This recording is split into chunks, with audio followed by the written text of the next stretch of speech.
கரு வெட்டி கட்டி மச்சினி மனசுல அம்பு விட்டான். மச்சினி கண்ணாடி மாட்டி கேட்டு என்ன பார்த்து நச்சுன்னு கண்ணடிச்சான்.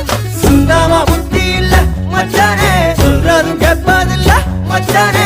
பக்கத்து வீட்டில் எல்லாம் பக்கா வச்சு மொத்தமா செஞ்சு புட்டா. வாழ்க்கைய கெடுத்துட்டங்க மச்சானே, வந்தது அழுதிடுவா மச்சானே. ஏதாச்சும் பேச போனா உன் தங்கச்சி எட்டித்தான் ஓடி போவா. சாவிங்க என்ன பகலிங்க என்ன, உன்னுள்ள வச்சேதான் காப்பானே உன்ன. இந்த சோகம் உன் பக்கம் வந்தா எதிரே நின்னு மோதி வெற்றி கொள்வான்.